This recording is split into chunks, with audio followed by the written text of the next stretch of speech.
మాకింకేమీ అక్కర్లేదు.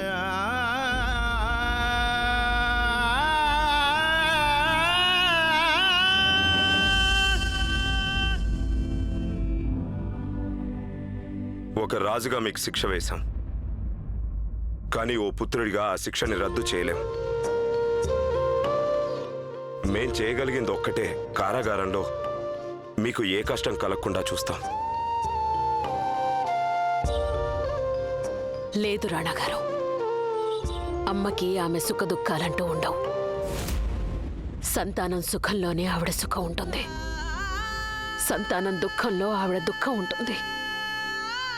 మీరెప్పుడూ నమ్మకూడని వాళ్ళనే నమ్ముతూ ఉంటారు. రాజేశ్వరి చెప్పేవి పక్కన పెట్టి ఒక్కసారి మీ మనసు మాట వింటే మీకు తెలిసిపోతుంది మేము నిర్దోషులమని, గాయత్రి నిర్దోషని.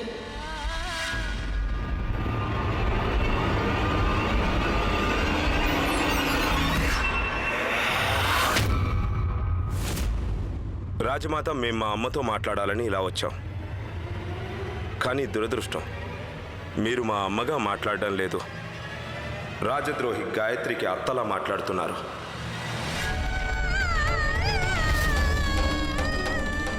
రాణాగారు,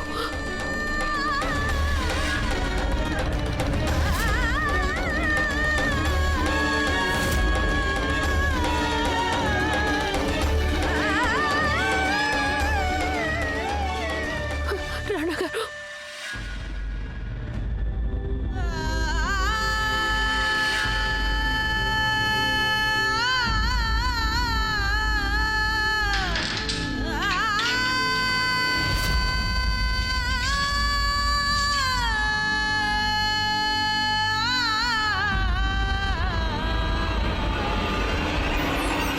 రాజసాబ్ జరాగు, నేను చెప్పేది విను.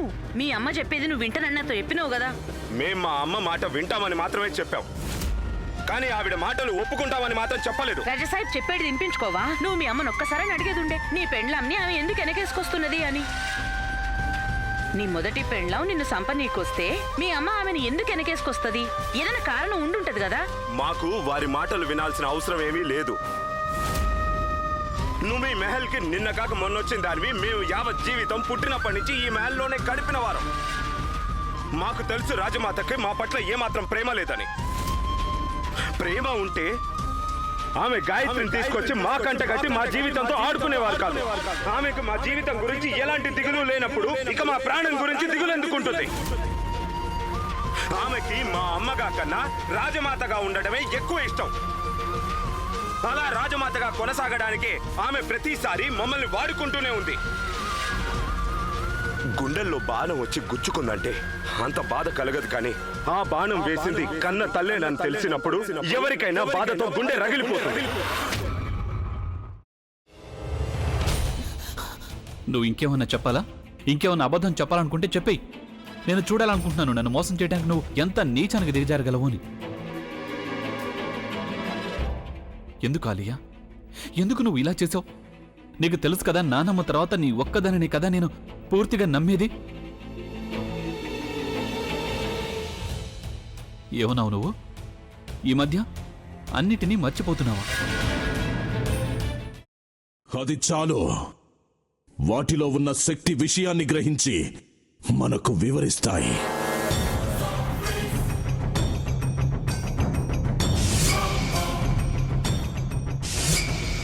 ఎవరు ఆ దండ విప్పొద్దు, గది తలుపులు తెరవద్దు.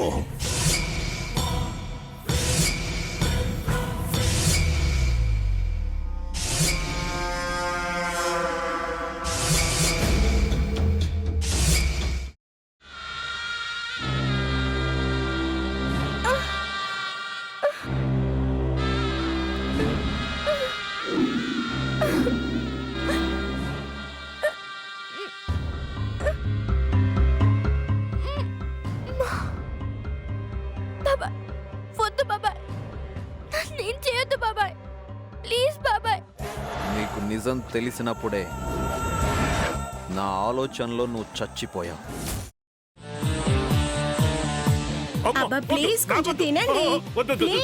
భీమారావు గారు, మీరా?